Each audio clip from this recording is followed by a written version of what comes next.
Alors bonjour et bienvenue dans cette vidéo. Mon nom est Émilie de Sartige et j'aide les entrepreneurs qui veulent se servir d'Internet, bien justement à savoir comment faire avec les réseaux sociaux, éventuellement un blog s'ils veulent avoir un blog, etc. C'est-à-dire profiter de ce média extraordinaire qui est Internet pour augmenter leur chiffre d'affaires et être présent sur Internet.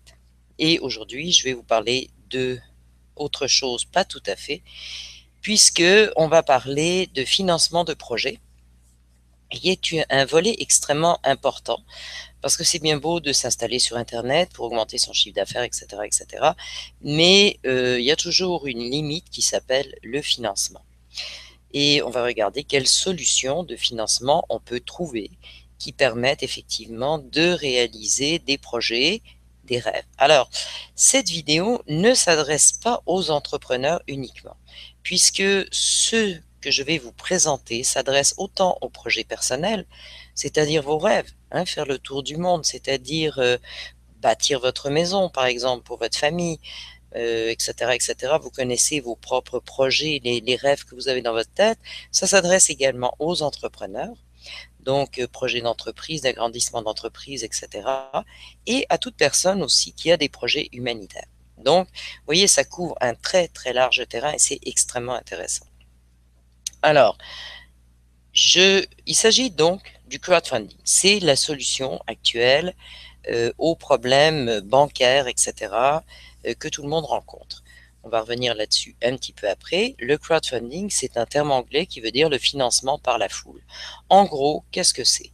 C'est un projet, on partage avec la communauté en espérant que la communauté s'intéresse à notre projet pour recevoir des dons. J'ai volontairement mis des dons puisque le crowdfunding, ça peut être du prêt aussi ou de la prise de participation dans l'entreprise. Mais ici, je ne parle que de financement par les dons et je le rappelle, que ce soit pour une entreprise, que ce soit pour un projet personnel, un projet d'entreprise ou humanitaire, je ne parle que de dons puisque maintenant c'est possible de recevoir des dons pour tous les types de projets. Alors, un petit tour sur le crowdfunding hein, pour en savoir un petit peu plus parce que c'est toujours intéressant de voir ce qui se passe un petit peu sur la planète. Donc dans ce cas, sur la planète crowdfunding, premièrement, c'est du financement sans aucune intervention de la banque. Et ça, c'est extrêmement, extrêmement important. Hein. C'est-à-dire que la banque ne met pas son nez dans votre financement. Vous n'avez pas besoin d'aller vous mettre à genoux, de faire un bilan, machin, truc chouette, et puis d'attendre stressé. Est-ce qu'on va me dire oui? Est-ce qu'on va me dire non? Est-ce qu'on va me jeter? Est-ce qu'on va me dire que je suis un mauvais élève ou un bon élève? Non, pas besoin.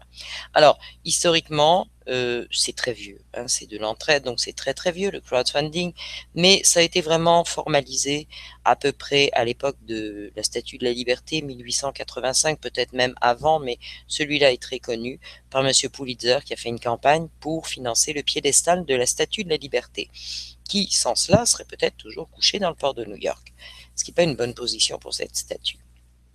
Donc, on règle ce problème, c'est pas une nouveauté, ça vient pas d'arriver, ça se fait depuis longtemps, sauf que ça se fait mieux maintenant parce qu'on a Internet. On va revenir là-dessus.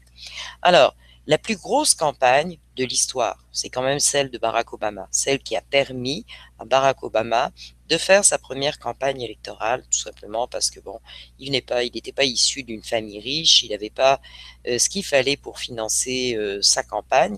En fait, il lui manquait 600 millions de dollars et il a récolté 631 millions de dollars. Petit point intéressant, c'est quand même que c'est une campagne de crowdfunding qui a servi à quelque chose de très officiel, hein, qu'on ne peut pas vraiment remettre en question. Donc, c'est important pour nous. Il y a le chanteur Grégoire en France qui a fait, qui a débuté sa carrière grâce au crowdfunding lui aussi. Il a profité de la première plateforme française qui s'appelle Major Company. Il a donc fait du crowdfunding classique. Il a récolté 70 000 euros qui lui ont permis de lancer son premier clip vidéo et ça a tout simplement lancé sa carrière. Donc ce monsieur vit maintenant de sa passion, hein, vraiment, tout simplement parce qu'il a pu utiliser le crowdfunding et parce que on a commencé à voir l'éclosion du crowdfunding sur Internet. En bas à gauche, vous avez ce monsieur qui a, c'est un projet communautaire que je trouve intéressant. Ce sont ses voisins qui le voyaient faire 30 kilomètres à pied le matin, même chose le soir pour aller travailler à Détroit.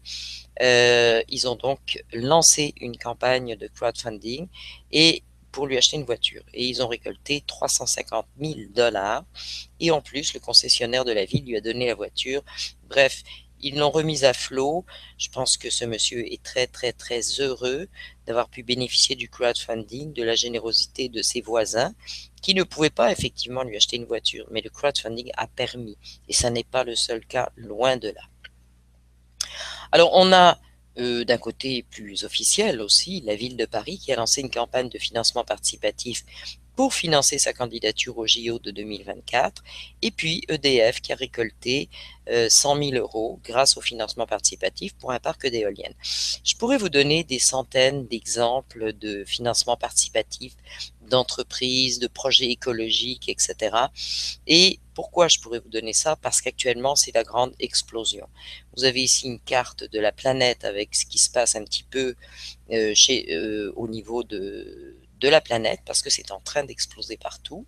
Il y a plus de 500 plateformes dans le monde, et je parle de plateformes majeures.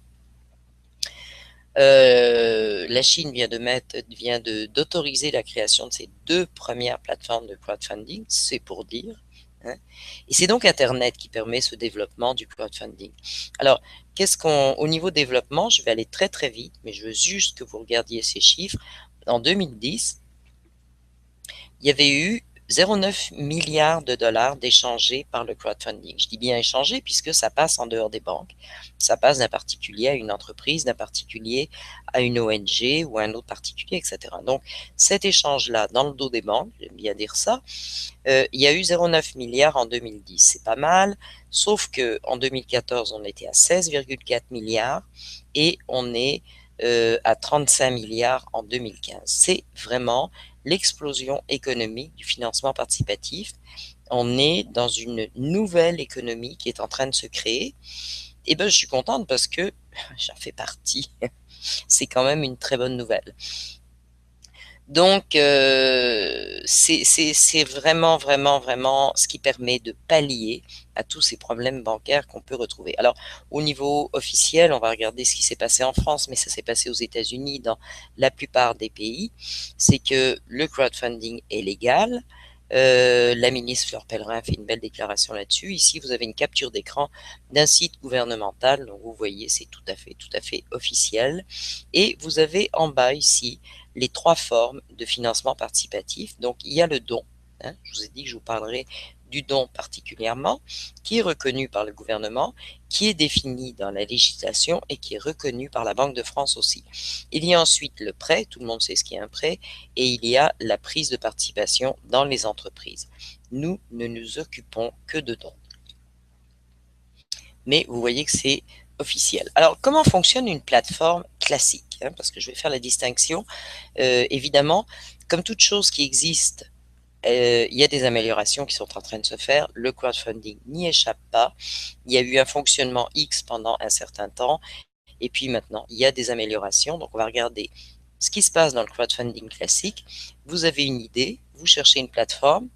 Un certain nombre risquent de vous dire non, et d'autres vont vous dire oui. À partir du moment où vous avez un oui, vous mettez votre projet sur la plateforme, mais tout le travail commence. Et bien souvent, c'est la mauvaise surprise parce qu'on ne s'attend pas à ça. Vous allez devoir, la plateforme vous dit, moi, la promo, c'est pas moi qui m'en occupe et vous avez 30 à 60 jours pour rassembler le financement total de votre projet. C'est quand même quelque chose à réaliser. Donc, vous appelez tous vos amis, les collègues de travail les plus proches, etc., etc., qui sont représentés ici. Et puis ensuite, vous essayez de taper dans vos contacts en espérant que vous en avez beaucoup sur Facebook, sur Twitter et que le projet va accrocher tout le monde. Et si ça n'est pas suffisant, puisque vous avez une limite de temps, ben, vous allez être tenté de faire de la pub, évidemment. Et la pub, c'est loin d'être gratuit et c'est une histoire de professionnel. Ou vous ne faites pas de pub et vous regardez le temps passer en disant mon Dieu, je n'y arriverai jamais. Donc tout ça peut effectivement engager des budgets déjà importants alors que vous n'avez pas encore d'argent pour votre propre projet. Le pire de l'histoire, c'est que même si vous arrivez à mettre un budget, etc., ça ne vous garantit pas que vous allez réaliser votre projet. Vous pouvez très bien échouer malgré tous vos efforts ou réussir ce qu'on vous souhaite. Donc, si je résume, sur une plateforme classique, il faut être sélectionné par la plateforme, il faut être très séduisant parce que vous allez vous retrouver face au public, vous allez vous retrouver dans une situation publicitaire, hein, promotionnelle, donc il faut être séduisant, séduire la façon dont les gens aiment être séduits actuellement, hein, puisqu'il y a il y a vraiment des modes dans la pub. Vous avez une limite de temps et vous avez des frais et des pourcentages qui sont tout à fait normaux puisque ça assure le fonctionnement des plateformes elles-mêmes qui vous louent un service finalement. Alors, la plupart des personnes qui ont un projet n'ont pas toutes ces ressources à leur disposition, c'est-à-dire la possibilité de faire de la promotion, d'engager des gens s'il le faut, le matériel promotionnel, et donc le résultat, c'est qu'il y a beaucoup d'échecs, malheureusement. Alors là, je vais vous présenter donc, je vous ai dit, le crowdfunding qui évolue. Qu'est-ce que cette évolution? On va le voir maintenant. Il y a deux nouveaux concepts de crowdfunding qui sont nés, en fait le même concept, mais qui sont gérés par deux entreprises de crowdfunding, si je peux dire entreprises de plateforme. Donc la première, et celle que je vous présente, s'appelle Crowdfunding International. C'est une plateforme hollandaise qui est tout à fait aux normes européennes. Donc, tout a été vérifié au niveau avocat, au niveau de toutes les lois qui régissent ce qui se passe dans le crowdfunding au niveau de l'Europe. Donc, pas de souci avec ça. Alors, la première grande originalité, c'est que les projets personnels sont acceptés, projets pro, projets également humanitaires. Alors, sur les plateformes classiques, les projets personnels ne sont jamais acceptés. Jamais. Là, les projets personnels sont acceptés. Les projets professionnels, bien souvent, ne sont pas acceptés sur les plateformes de dons, mais on conseille aux entrepreneurs d'aller sur les plateformes de prêt ou les plateformes d'equity, ce qui, pour certains, ne les avance pas à grand-chose. Et puis, les projets humanitaires, eux, ont la chance d'avoir toujours été pris dans les plateformes de dons. Mais on a quand même rajouté deux volets importants, le projet personnel et le projet professionnel. Donc, si je fais le tour, donc les projets professionnels sur cette nouvelle plateforme sont acceptés. Les projets pro, humanitaires, la seule condition, c'est qu'ils soient légaux, ce qui est quand même la moindre des choses. Il n'y a pas de limite dans le temps pour réaliser votre projet. Ça, c'est extrêmement intéressant. Souvenez-vous du 30 ou 60 jours.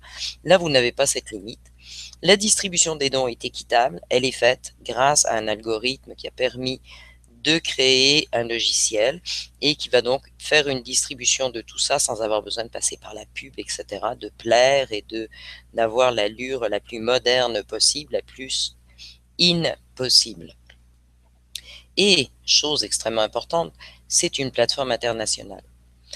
Les plateformes généralement sont nationales ou régionales. Celle-ci est internationale, c'est-à-dire que vous pouvez avoir des amis en Chine, au Chili, peu importe. Tout le monde va pouvoir mettre son projet dessus.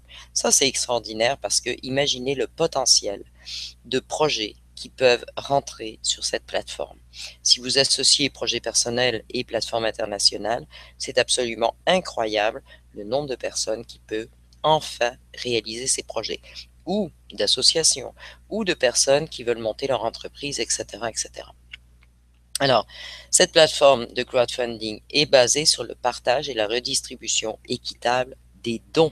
Et je précise bien des dons. Hein. Ça n'est pas du prêt, encore une fois, et ça n'est pas de l'equity. Alors, je vous ai fait un petit schéma ici, ça représente un petit peu ce qui se passe avec les plateformes classiques. Avec une plateforme classique, vous êtes ici au milieu, vous partagez, vous en parlez à deux amis, bon, Julien et Virginie, qui disent, ah oui, ton projet, il est intéressant, donc je vais faire un don, je vais faire un don. Vous avez deux dons.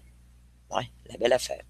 Sauf que, ben, Julien, il dit, ouais, moi aussi j'ai un projet, là, ça serait bien que je le réalise. Virginie est dans la même situation qui n'a pas de projet. Surtout si vous leur avez dit, non, un projet personnel, vous ne pouvez pas là-dessus. Bref, ils ont des projets et ils disent, bon, ben, il va falloir que je fasse la même chose, même démarche, etc., etc., mais je lui ai déjà donné. Et si je vais chercher mes amis, par exemple, si Julien dit, je vais en parler à Coralie, Oui, mais j'aimerais mieux que Coralie me donne juste à mon projet à moi parce que peut-être que moi je vais le mettre alors Coralie elle pourra pas donner à deux en même temps, etc., etc. Ça devient difficile, effectivement. Il y a une espèce de concurrence qui se met là, qui est normale parce que tout le monde a un rêve à réaliser. Tout le monde, tout le monde. Donc, c'est ce qui se passe dans le crowdfunding classique. Il faut vraiment aller chercher les gens et beaucoup, beaucoup de gens pour que votre projet plaise, y compris des inconnus qui vont être séduits par votre projet. C'est un gros boulot. Sur ces plateformes, ces nouvelles plateformes, qu'est-ce qui se passe? C'est l'inverse. Vous voyez, les flèches ne vont pas dans le même sens. Vous partagez donc avec Julien et Virginie la même chose. On part des deux mêmes personnes qui, eux, ont des projets. Et ils disent, oui, c'est intéressant, je vais donner à ton projet. Mais en donnant à votre projet, eux viennent d'ouvrir la porte sur cette plateforme, ils viennent d'avoir le droit, eux aussi, de mettre leur projet. Tout simplement. Ça leur ouvre la porte aux conditions, à la seule condition sur la plateforme pour pouvoir mettre leur projet.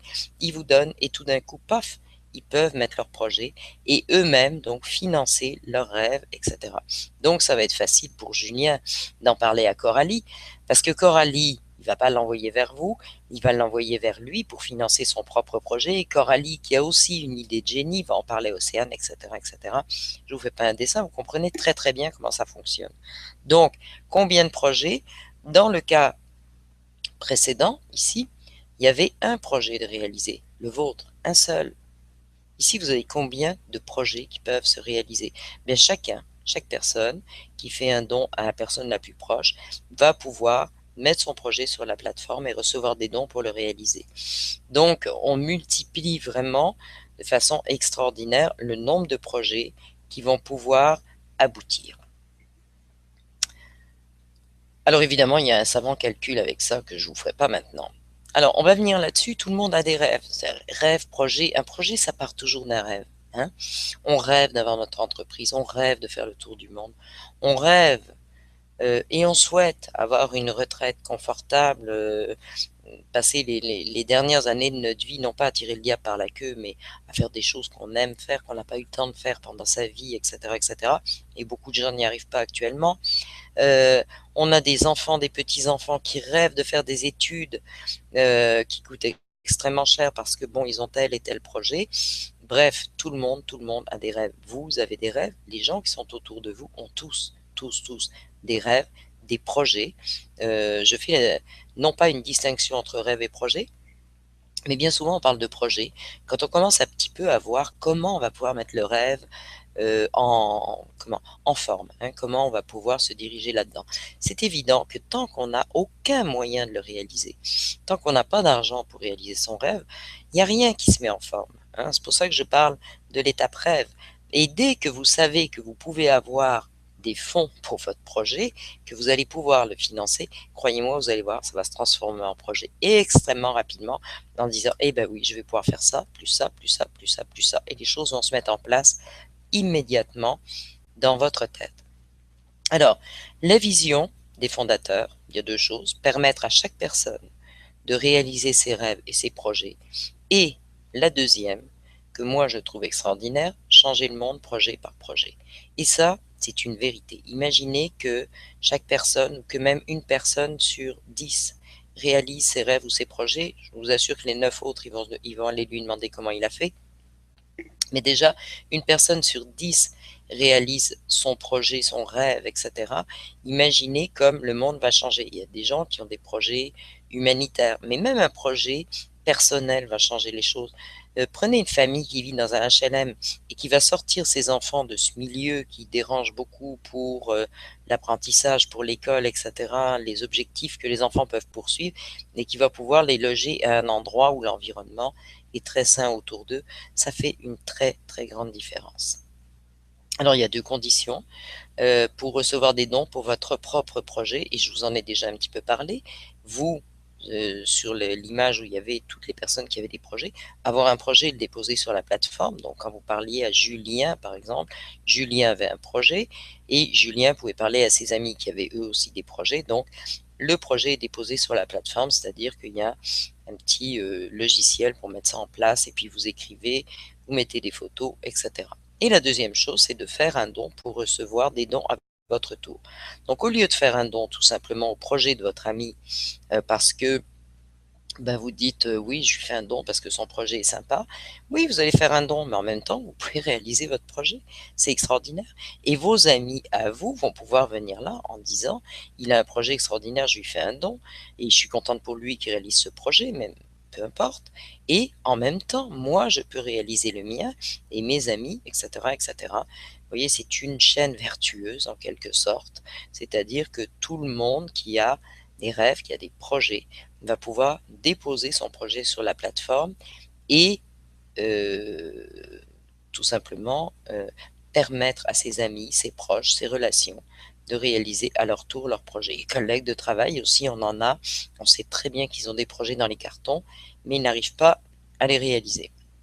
Alors, il y a deux choses, évidemment, je vous ai parlé de l'outil, alors plateforme, logiciel, etc. Tout ça, moi j'appelle ça la cuisine interne, j'appelle ça les outils, les marteaux. Il y en a des grands, il y en a des petits, il y en a des rouges, il y en a des bleus, ça n'a aucune importance. L'essentiel, c'est que le marteau fonctionne. Et il fonctionne. La finalité, la chose extrêmement importante, c'est que ces outils, ces nouveaux outils qui viennent d'être mis sur Internet, bon, ça fait 1 an et demi maintenant que ça a commencé, ce type de plateforme qui se base sur le partage et la possibilité pour chacun de réaliser ses projets. Alors, ces plateformes-là sont en place depuis 1 an et demi et vraiment, la finalité, c'est votre projet, c'est de réaliser votre projet et c'est ce qui se passe. Il y a quand même 100, je dirais 120 000 projets actuellement au moins qui sont en réalisation de cette façon-là. Alors, vous pouvez tout changer aujourd'hui. Imaginez que votre vie quotidienne, c'est quoi? Vous faites des efforts absolument incroyables. Je le sais, je l'ai vécu moi aussi, cette vie quotidienne, faut pas croire. Je viens pas d'une autre planète, hein. C'est-à-dire courir après le boulot, le chômage, vous plaisez plus au patron, faut retrouver un autre travail. La retraite, vous regardez ce qui va rester, pas grand-chose. De temps en temps, pour boucher les trous, on fait un CDD en attendant un meilleur CDI, quand on a la possibilité d'entrevoir un CDI. Bref, tout ça, c'est quoi? Des frustrations, des déceptions.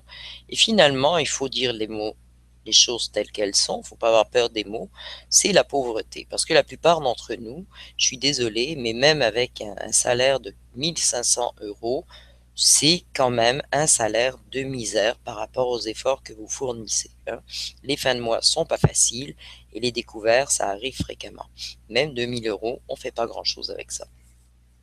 Vous avez la possibilité, avec cette plateforme, de rediriger complètement vos efforts, hein. Vous les prenez et hop, vos efforts. Qu'est-ce que... Je ne dis pas que vous allez retirer tous vos efforts. Je comprends qu'il faut continuer à manger, payer les factures et que vous allez continuer à travailler. Mais vous allez pouvoir retirer une partie de cette énergie investie juste à des endroits qui vous stressent, finalement, qui vous frustrent. Vous allez maintenant pouvoir ouvrir la porte pour utiliser vos efforts, une partie de vos efforts pour réaliser votre projet, pour construire votre sécurité financière, hein. Et là, vous allez être fier de ce que vous réalisez, parce que vos efforts, ils ont été positifs et dirigés au bon endroit. Ce qu'au fond de nous, chacun, chaque personne désire secrètement. On aimerait que tous les efforts qu'on fait dans notre vie, ça nous permette d'avoir une très belle vie. Et bien là, c'est clair, vous pouvez le faire grâce à cette nouvelle plateforme de financement participatif ou crowdfunding. Oui, financement participatif en français. Donc, c'est une communauté, cette plateforme crowdfunding international est une communauté de crowdfunding. Ne confondez pas, ça n'est pas un business, ça n'est pas une opportunité d'affaires. C'est là pour réaliser des projets, hein. C'est du crowdfunding et donc du financement par des petits montants, vraiment le principe du crowdfunding. Et la formule de redistribution, fameuse formule qui a été calculée par l'algorithme pour faire un logiciel, est purement basée sur le crowdfunding. Maintenant, j'ai juste une chose à vous dire. La seule limite à notre épanouissement ou à votre épanouissement de demain, mais le mien aussi, sera nos doutes d'aujourd'hui. Et c'est vrai que bien souvent, on se retient, on a peur, et si, et ce, etc. Et franchement, si c'est pour rester dans cette situation de frustration, de pauvreté, je vous l'ai dit, d'insécurité, que je vous ai montré un petit peu plus haut, que j'ai connu moi-même. Avoir peur, est-ce que j'ai peur de quitter cette partie-là qui est au-dessus? Franchement, un jour, je me suis dit dans ma vie, non, vraiment, avoir peur de quitter ce qui me stresse le plus, ce qui me frustre, etc. Non, plus jamais. Hein. Donc en réalité, vos peurs, c'est quoi? Elles vous retiennent tout simplement dans la partie la plus désagréable de votre vie. Si vous passez par-dessus, vous allez probablement rentrer dans cette partie où les choses deviennent possibles. C'est vrai que ça peut être un risque, c'est vrai que émotivement on peut se sentir déstabilisé, mais quelque part il n'y a rien qui bouge dans notre vie sans qu'il n'y ait pas une petite déstabilisation. Et quand on part dans la bonne direction, je vous assure, on retrouve nos marques très très très rapidement. Alors, qu'est-ce que vous pouvez faire? Moi, je m'engage à répondre à toutes vos questions. Hein, sans quelle qu'elle soit. Vous pouvez me poser des questions sur ce que vous voulez après avoir regardé cette vidéo. Donc, la meilleure façon de me contacter, c'est de m'appeler sur Skype. Je vous ai mis ici mon Skype, Tamaruku, Tamaruku. Et vous pouvez aussi cliquer sur ce lien ou copier ce lien qui est un petit peu long à copier. Je le mettrai sous la vidéo, tout simplement pour me rejoindre directement. Mais très honnêtement, prenez le temps de poser vos questions. Prenez le temps de me contacter sur Skype. On pourra se parler de votre projet, etc. Ça va être beaucoup plus sympathique pour vous. Vous allez avoir vraiment comment vous allez avoir tout ce qui est important pour votre projet. Je vais pouvoir vous aider, hein, parce que ça fait quand même 6 mois que je travaille dans ce domaine-là et que je fais des formations, des présentations, etc. Donc, ne vous inquiétez pas, je peux vraiment, vraiment répondre à toutes vos questions. Alors, je vous remercie et puis je vous dis à très, très, très bientôt. Mon Skype, il est très facile, même si c'est pour me dire je suis pas sûr que, vous pouvez m'appeler sur Skype, on peut s'en parler. J'ai jamais mangé personne, c'est pas mon menu quotidien, vous inquiétez pas. Alors, je vous dis à très bientôt. Je vous remercie de m'avoir écouté. Au revoir.